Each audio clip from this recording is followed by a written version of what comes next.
Matthieu chapitre 17. 6 jours après, Jésus prit avec lui Pierre, Jacques et Jean son frère, et il les conduisit à l'écart sur une haute montagne. Il fut transfiguré devant eux, son visage resplendit comme le soleil, et ses vêtements devinrent blancs comme la lumière.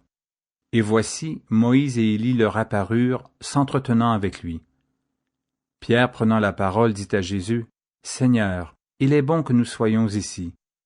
Si tu le veux, je dresserai ici 3 tentes, une pour toi, une pour Moïse et une pour Élie. » Comme il parlait encore, une nuée lumineuse les couvrit, et voici une voix fit entendre de la nuée ces paroles.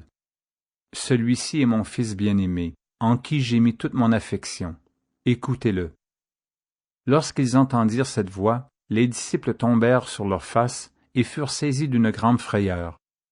Mais Jésus s'approchant les toucha et dit, « Levez-vous, n'ayez pas peur. » Ils levèrent les yeux et ne virent que Jésus seul.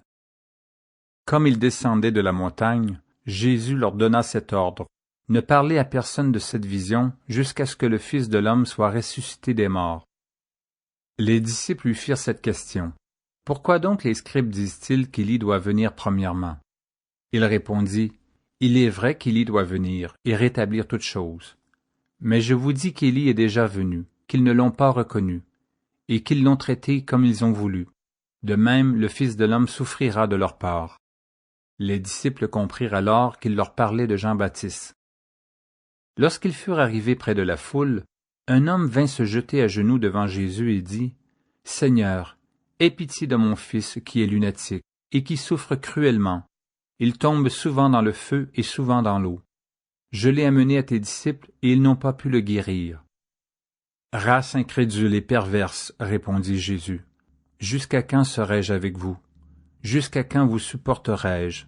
Amenez-le-moi ici. » Jésus parla sévèrement au démon qui sortit de lui, et l'enfant fut guéri à l'heure même.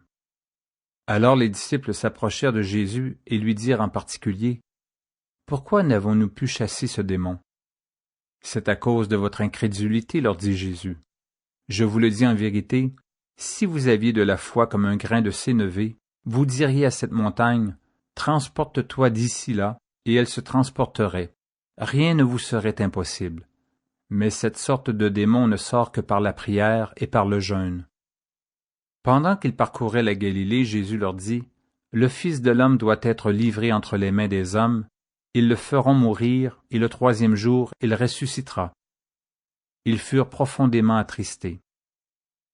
Lorsqu'ils arrivèrent à Capernaum, ceux qui percevaient les 2 drachmes s'adressèrent à Pierre et lui dirent, « Votre maître ne paie-t-il pas les 2 drachmes? » « Oui, dit-il. » Et quand il fut entré dans la maison, Jésus le prévint et dit, « Que t'en semble, Simon? Les rois de la terre, de qui perçoivent-ils des tributs ou des impôts? De leurs fils ou des étrangers? » Il lui dit, « Des étrangers. » Et Jésus lui répondit, « Les fils en sont donc exempts. Mais pour ne pas les scandaliser, va à la mer, jette l'hameçon, et tire le premier poisson qui viendra, ouvre-lui la bouche, et tu trouveras un statère. Prends-le, et donne-le-leur pour moi et pour toi.